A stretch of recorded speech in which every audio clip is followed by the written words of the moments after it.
Welcome to Saturdays at 7, Christian Scholars Review's conversation series with thought leaders about the academic vocation and the relationship that vocation shares with the church. My name is Todd Ream. I have the privilege of serving as the publisher for Christian Scholars Review and as the host for Saturdays at 7. I also have the privilege of serving on the faculty and the administration at Indiana Wesleyan University.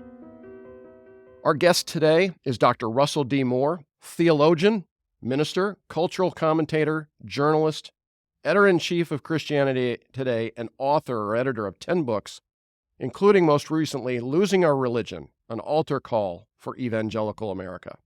Thank you for taking the time to join us. Oh, thanks for having me. When opening Losing Our Religion, you talk about being caught between two altar calls. The altar call of your youth, in which you are confronted with the questions about what we believe in terms of our faith in Jesus Christ, and then the altar call in terms of our commitment to organizations which we may eventually be called to serve, and the loyalties that we owe. On a personal level, would you please unpack a little bit more how you came to terms with that commitment in terms of your first altar call? Well, I think it's very difficult to pull those altar calls away from each other, because obviously when we respond to the gospel and follow Christ, that includes a willingness to go forward in service of whatever kind he would give. And I think sometimes it's really easy to confuse that ministry calling with whatever institution that one finds oneself in. I mean, I think that's a challenge for everyone because loyalty and belonging, these are good created things, but they can be distorted like anything else. Whether in churches or in any number of parachurch organizations, how can we see when the commitments of those second altar calls are eclipsing our commitments to those first altar calls? It's difficult to do. I was just telling someone yesterday. I remember being on a panel years ago with Tim Keller, in which the moderator asked us, "What are your blind spots?" Hmm. And Tim's response was, "Well, if we knew, they wouldn't be blind spots." And I think that's the case really for all of us. There are ways that any of us can filter out information we don't want to hear Yeah. and talk ourselves into things that we feel we need to do.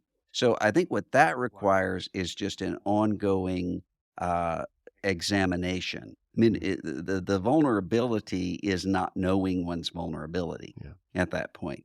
The minute that you realize I have to check myself and check every loyalty and every place of belonging over and against my ultimate loyalty and my ultimate place of belonging.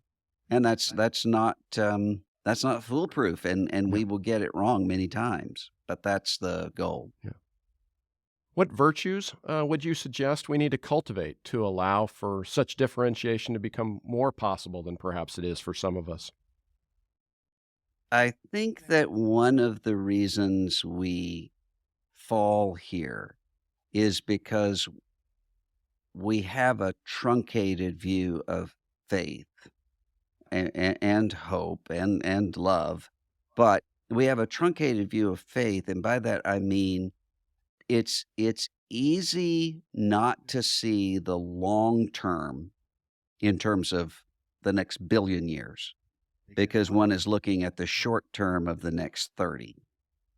And so if we really have a sense of living a life before God and having an accountability before the judgment seat, when that's absent, then we try to fill it with something else. Mm. And often in this kind of culture right now, that usually has to do with tribal identity. Yeah, I was going to actually ask, depending on, what virtues we're drawing from, is there a way to see further into the future than is often possible for us, or we think, is perhaps possible? Can we cultivate an imagination that allows us to see where that greater identity is and then define, our current existence? I think we can, and I think there are a Yeah. couple of ways that we can. One of those ways sounds like Sunday school answer, but it's because Sunday school is the answer in this case. I think that inhabiting the text of Scripture, Mm, not only in terms of knowing where to go in Scripture to find arguments for controversies or to find principles for living, uh, but to actually be in the text yeah, has a renewing of the mind effect, and also shapes and forms what we really need, which are moral intuitions. Even before we get to our reasons, to have intuitions that notice mm, what is true, good, or beautiful, and what's gone awry. yeah, And that's usually the problem. What I spend a lot of time saying to church leaders, the most important and dangerous issues facing your people right now are not the things they're arguing about on social media. They're the things we're not arguing about at all hmm, because we have a sense of consensus to the point that we don't even see those things. yeah. And that requires, I think, a biblically shaped conscience and set of intuitions. It also requires models, and I think that that means having the imagination stirred by seeing what is possible. I know that was true in my own life. I was shaped and formed watching a pastor in my home church who had a kind of gospel tranquility, Mm, about him in the sense that he was not thrown, by whatever situations he faced. He really did know who he was in Christ. He knew what it is that he was called to do in Christ, and that gave him the freedom to minister to us in ways that I don't think anybody else could have like that. yeah. And even if one doesn't know, well, how does a person do that? I don't think he would even necessarily know how it is that he does that, but it gives a picture of possibility. This is a way of living. It can be done. Yeah, no, that's great. Yeah, and hopefully something that we afford all people, but especially younger people, Yeah. whose sensibilities are arguably open to greater formation due to their age and such. In graduate school, my advisor once announced in a class that leading always demanded contending with some measure of hypocrisy, which we, as idealistic graduate students at the time, immediately leaned back and threw up our hands and said, no, no, this can't be true. But to him, the difference, and this is what he was trying to get us to think about at the time, was between contending with that which is tolerable and intolerable levels of hypocrisy was when he ceased doing his job and he focused on just keeping his job. In Mm. the light of what you and dare I say many others experienced in recent years, how would you evaluate his description about the tolerable and intolerable levels of hypocrisy, knowing that perhaps this side of eternity there will always be some measure of that? I think there's some wisdom in what he's saying because, or what he said, because there is a kind of personality that is constantly morbidly introspective and trying to weigh every motive of one's own heart. And of course, we're sinful beings. We're always going to have sinful motivations mixed in with good and gracious motivations. So I think that's true.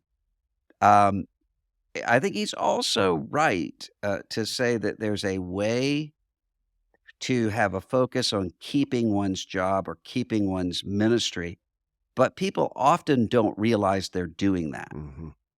I think again, sometimes it's a subconscious way of paying attention to the facts that are useful and filtering out those that are not. Hmm.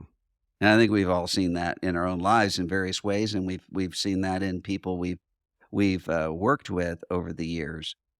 So that's true. I just think it's often hidden. Yeah. Want to ask a little bit more about your vocation then now. As I was, introducing you, I mentioned, you serve as a theologian, minister, cultural commentator, journalist. What are the common commitments that define your vocation and the service you've been called to offer the kingdom? Well, I don't think of myself as a journalist. I think that's a specific guild to which I don't belong, although I work with a lot of journalists. My ministry has been pretty much the same from the very beginning, just in different contexts. So I really don't think there's much difference between what I was attempting to do as a youth pastor in a Baptist church in Mississippi from what I was attempting to do as a seminary professor or administrator or an entity president or leading Christianity Today. It's a there are different contexts, but the same ministry, Hmm. and I think that's often the case. I think about in the biography of Eugene Peterson, there's a reference to when Peterson's son said to him, one day, he said, "Yeah, that's your sermon, Dad. That's Hmm. the sermon that you preach, in every different way, but over and over Yeah. again." And said that Peterson at first was kind of offended by that, and then he realized, no, that's true. There is a calling that is underneath all of these other activities, and that's actually the way it's supposed to be. Yeah. Sometimes one's not aware of that. It takes looking back and saying, okay, what are the unique contributions and callings that I have? What's important to me and what's not? And sometimes that means when I'm hiring people, I almost always say, I don't really want you to spend a lot of time looking at what your predecessor did because often I'm hiring not for a specific job merely. I'm hiring a set of gifts and a set of intuitions, a particular kind of calling. And often that can express itself in very different ways. And one can adjust a team to make that work. Uh, but I think that that's where people thrive the best is when they really see their calling, even if they don't know how to articulate it, and are freed up to do it. Yeah. Yeah. Thank you. As the editor in chief of Christianity Today now, what details define your days? My days are everyone different from the day before. It's a very unpredictable sort of life, and it always has been.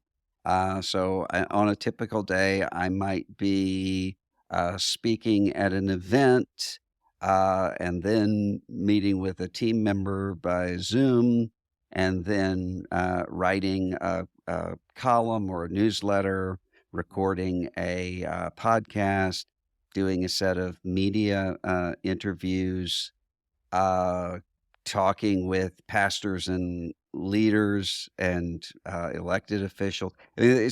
Every day really is. Every day doesn't follow a template. They're quite different. Yeah. When measured against those commitments that we were just talking about a few minutes ago, then which details, efforts, from which one of those do you yield the greatest satisfaction? I see myself primarily as a Bible teacher, and I always have. A Bible teacher with different jobs at different times, but that's the primary calling. And in my unique situation, that has turned out to be often with two different audiences and two different sets of overhearers.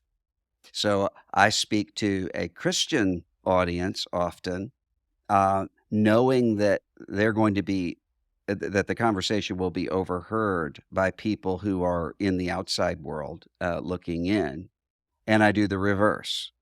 I'm often in contexts with, I mean, as recently as this morning, I was just with some atheists, and Hmm.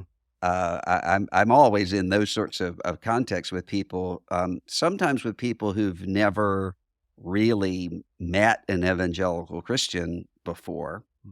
and I know that there are also going to be Christians who are overhearing that, because everybody has to do that to some degree, in their neighborhoods or in their places of work.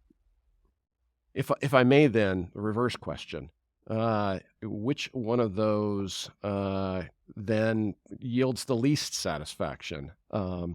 You have a lot of, activities that are very energizing and exciting, but I'm sure it comes with some details too that, perhaps may be less satisfying than others. Well, I early on determined that I was going to try to be as self-aware as I could be Hmm. about where my gifts are and where they're not. And so I am not, for instance, people on my team know I'm not much good in a brainstorming meeting. Hmm.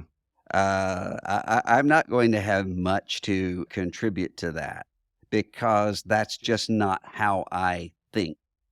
I can sit down every week. I sit down and write a newsletter, and I genuinely don't really know what I think until that's done, Huh. because that's just how I process what it is that I think. So those sorts of things just are not. It's not useful for me to be. One's not going to get much good Yeah, out of me in those sorts of contexts. that's really interesting. Thank you. The historic flagship of what is now Christianity Today International is the print magazine. And as you and your colleagues think through how publishing and journalism have changed over the course of the last 30 years, what lessons proved most instructive in terms of where you find yourselves right now? CT was a fairly early adopter of internet content, largely because there was one person or maybe 2 people who started suggesting, "Hey, I think the internet is going to be a thing," way back in the way back in the day. And I think they were able to prevail largely because, a lot of people didn't even pay attention to what they Yeah. were doing. Thought, this is a passing fad and it will go away." So they were fairly early adopters, with that. Our conviction is that right now, there are a multitude of different channels from which people get information and ideas.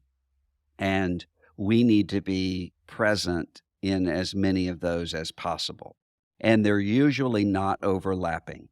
So people who primarily get their information from a print magazine often will be a very different group of people than get it from YouTube. Mhm. And that will be a very different group of people from those who get it through podcasting. Yeah. And that will be a different group of people who get it through newsletter platforms. And that will be a different set of people than those who get it through TikTok. Yes. So we try to, as much as possible, be present in as many media platforms as possible with that same message of telling the stories of the kingdom of God and articulating ideas from the kingdom of God. Yeah. Upon what lessons are you presently depending the most as you navigate the future, or at least the foreseeable future, when it comes to publishing and journalism? Well, one of the truths that I think everyone has learned over the past few years is that contexts are fast changing. And so it is not as important to have a detailed plan for the next 20 years, as it is to have the kind of nimbleness and to seek the kind of wisdom to see what is changing. And so I often have this conversation with church leaders and did just last night when someone asked, "Can you tell us? It looks like 2024 is going to be a contentious year. Can you tell us how to get through that?" And my answer was no, because I don't know what waits for us in 2024. Yeah. If a person had asked me in October of 2019, what's 2020 going to look like for the church? Uh, I would have never guessed that a microscopic virus would upend our entire lives. And with that, then the sorts of cultural and technological changes that followed. So I think there has to be an adaptability. Yeah. Yeah. Thank you. I think I'm going to make sure that students, at least, who I ask frequently the question, "Where do you see yourself 20 years from now?" Um, Mhm. may have to hide that bit of wisdom from them at least so I can get no, but But think yeah. about Oh, how much absolutely. how much that Yeah. has changed, Yeah. when y when I started, in ministry, if I saw a person who had been in just a series of different, jobs or ministries, that probably would have indicated someone who had difficulty discerning his or her calling or something else. Now, that's the entire world. Right. Right. Yeah. No, I remember evaluating CVs and resumes in a comparable way was, looking at the dates and the length of the dates and length of service and, how they fit together in terms of, how someone understood herself or himself. And yeah, it's very different now in terms of length of time and sometimes even the types of, at least explicit duties that people carry out. So, Yeah, and I think that's going to change the church more than we realize. I really think that bivocational and trivocational ministry is going to be these are going to be central in the future. And the reason for that is not because I don't think churches will be able to afford full-time ministers or leaders, as much as that there are many leaders who are reluctant to be in a situation in which they're entirely dependent upon one situation. mhm. And I've seen a lot of people right now who've been in church contexts facing very difficult circumstances, and they live in a parsonage Mhm. next to the church. And if something goes wrong, everything seems to fall apart. I want to go back to talking about your recent book, "Losing Our Religion," which I would commend, to all who are listening, and take time to sit down and consider what you're offering here. I want to ask, where does this book fit into the arc of your calling then, as you've experienced it to date? So if you look back then on projects, those 10 or so books that you've written and edited over the course of your career, where does this one fit into that? It fits into it in the sense that every book that I've ever written has been a way of sorting through something, Mhm. either in terms of my own mind or in terms of the counsel that I'm giving to other people. And so this book, I was noticing a pull toward cynicism in some people, a pull toward Yeah. despair in some other people, and a pull toward apathy in even others. And I wanted to talk to all of them more or less at the same time. Yeah. Thank you. If I may, then what book, if you'd be willing to, do you anticipate may follow in its wake then? I have no idea. Yeah. I know there are some people who kind of have uh, a mapped out, Yeah. sort of plan for the things that they're going to write. I don't. Yeah. It's something that will come out of some wrestling that I'm doing with some issue, and I don't know what that will be. Yeah. Yeah. Perhaps one way then of sort of capturing these threads as you've experienced them to date in terms of your calling is as what often is referred to as a public intellectual. If that's an apt description, then what lessons would you offer others whose work led them to a point of discernment concerning whether to embrace a calling as a public intellectual? Well, I'm not really sure what a public intellectual is and isn't. What I would say is carry out your ministry, and the context will define itself over time. And I have just, in the providence of God, been placed in situations where I'm often speaking to people outside of the Christian faith. Everybody, to some degree, has to do that. Mhm. I think there are a set of temptations that come along with any aspect of ministry, and there are sets of opportunities that come with them too. I'm not sure that one can see those ahead of time, Mm, as mhm. much as one can see this is the kind of person that I'm committed to being by the grace of God Yeah. through the Spirit. How, if at all, would you then offer to a young person or someone whose career and calling has brought them to this point? What would they need to do then to assess? Dare I say, for lack of a better way of explaining it, the sort of the risks and the rewards that come with such an engagement in the culture in which we live.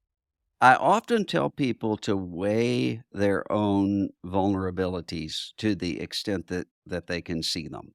And of course, none of us we don't have perfect knowledge of ourselves, but we don't send recovering alcoholics into the bars to do nightclub evangelism Mm, for a reason. If someone really needs to determine, do I have more of a temptation toward quarrelsomeness or more of a temptation toward timidity? yeah. And what that's going to tell you is which way you're going to have to more self-consciously pull yourself. That's an important part of it. And then the other part of it is I think that there are many Christians who assume that first one has to find out what the calling is Hmm. in detail, and then to go and carry it out. And I find that that's rarely the case. Hmm. Instead, you serve in various ways, and you pay attention as you do where the areas of giftedness actually are. And then if you just concentrate on cultivating those gifts, the context will take care of itself. In terms of that, sort of context in which many people find themselves offering this kind of input or insight today, social media is Mhm. often a component of this or a dominant component in this as a means of exchanging ideas. As one whose calling paralleled the emergence of social media, what would you offer in terms of advice? Social media has changed dramatically over the past 10 or 15 years. And I don't mean simply in terms of the technologies involved. Social media can give an artificial sense of what's actually happening. Hmm. There's a fascinating book called I think it's called The Social Prism, that does a lot of research and surveys into who are the people who are actually on social media. And what the finding was is that most people actually aren't the extremist conflict entrepreneurs. Hmm. Most people instead are reasonable, non-quarrelsome kinds of people, but they tend to disengage.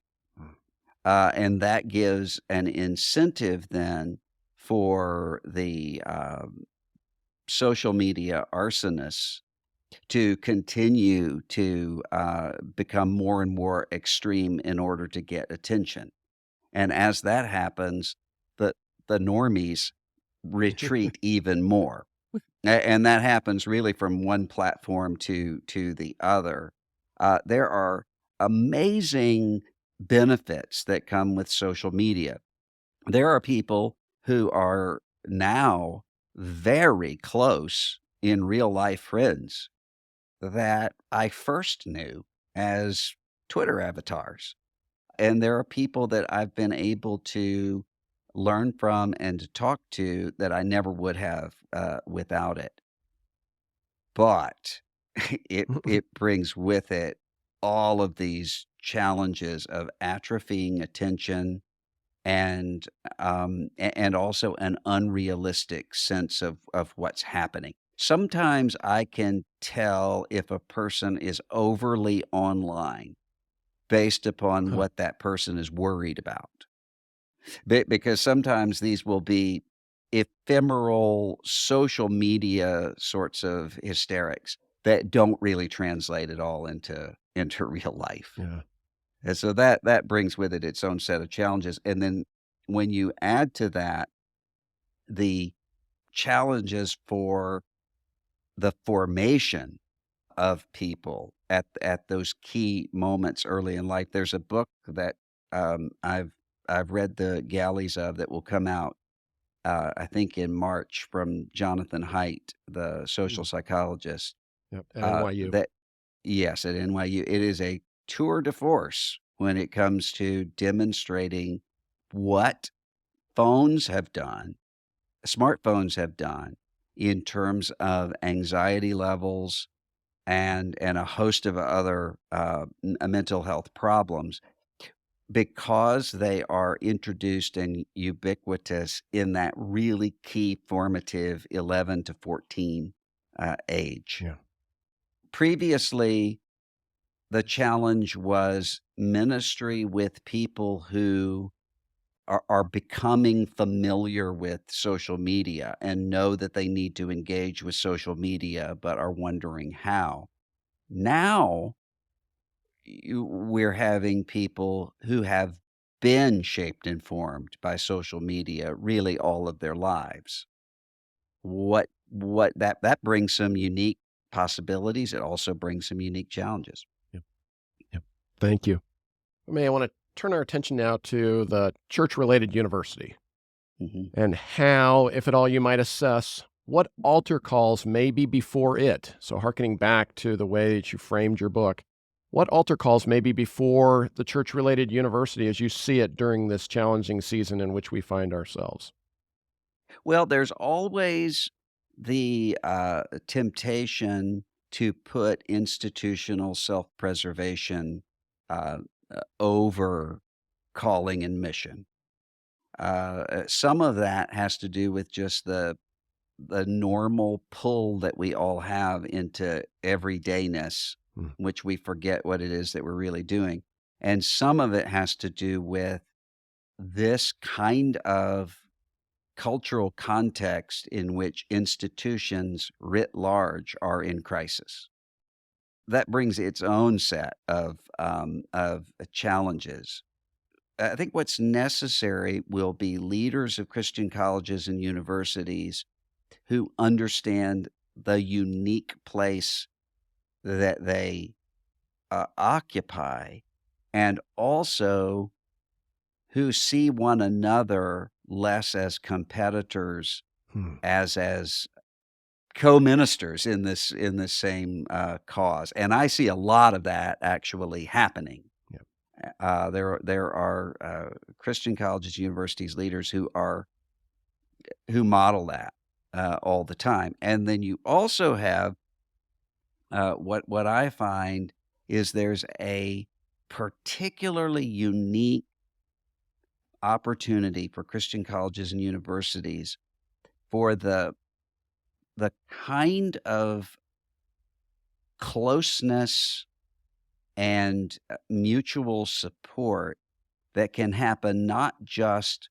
as students are studying, but for the rest of their lives.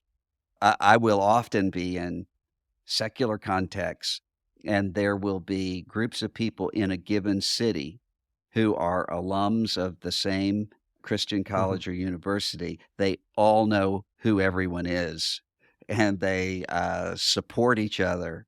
That's a unique opportunity to cultivate that. Yeah. In what ways, if any, do you believe that temptations of that second altar call have impacted the relationship that the church-related university shares with the church? In some ways, the temptation shows up in the way that we have seen institution after institution lose connection with the church doctrinally or in terms of organic connection. It also, though, sometimes works the other direction, in which churches don't understand what the purpose of a college or a university is. Yeah. And so that keeps churches then from being able to really support those colleges and universities, and it prevents those colleges and universities from being able to have an honest connection with churches that's more than just institutional PR. In your estimation, then, what, if anything, can we do, whether it's on the part of the church or the part of the church-related university, to begin to reduce the gap that may exist between them? Well, I think in many ways the problem is resolving itself in some places because we have I don't think that we're really aware of just how remarkable it is that we have the set of Christian college leaders that we have right now in a lot of places. I mean, these are amazingly gifted people that would be once in a generation or half century ordinarily, but who are all serving at the same time. Mm. And these are all people who do see that temptation and who are actively working to solve it. And those institutions are really benefiting from that. Mm. So, and I think some of it is there are stresses that come upon colleges and universities that if the church understood, the church would be able to support those colleges and universities better. And I'm talking about the good, doctrinally sound, missionally sound Christian colleges and universities when they are having to live year after year with existential threat. Mm. That doesn't mean all of them need to survive. I mean, every institution is going to have times when it exists and times when it doesn't. But often, I think there are churches who don't really know what that stress is for those institutions and would actually be more involved Yeah. in helping to alleviate it if they knew. Thank you. As we close our time together today, I can't help but ask about 2024. Mhm. And I won't ask you for a prediction. Okay. Uh, but I will ask, if I may, what lessons have you learned from the first altar call that we could encourage church leaders and church related university leaders to keep in mind as we face whatever may come in the next year? I wrote about in the book, and I think about it every day, the setting of Caesarea Philippi. It strikes me with wonder continually the way that Jesus announced, "Upon this rock I will build my church, and the gates of hell will not prevail against it." Specifically there, a place that is named after figures in the Roman imperial structure that later would crucify Jesus, and Jesus knew it, and a place that was a hub of pagan worship of the god Pan, god of hard to think of a figure more connected with excess and instinctual uh, hedonism. And he says that there. So I think there is a necessity to keep our understanding of that so that we don't fall into either this sense of exuberant utopianism or into this sense of hand-wringing despair, because both of those ultimately lead to the same place, Yeah. which is a numb and lifeless church. I think that's important. The other part of it is to understand why it is that we're in this situation right now. If people don't have a sense of meaning and a sense of purpose, they're going to fill it with something. And so you end up w- with politics or culture wars or something else giving people this jolt of adrenaline that can easily be confused with life. It's not life, and it ultimately strips itself out, but we need to have a church that's able to give an alternative to that. Thank you. Our guest has been Russell Moore. Thank you for taking the time to share your insights and wisdom with us. Thank you for joining us for Saturdays at 7. Christian Scholars Review's conversation series with thought leaders about the academic vocation and the relationship that vocation shares with the church. We invite you to join us again next week for Saturdays at 7.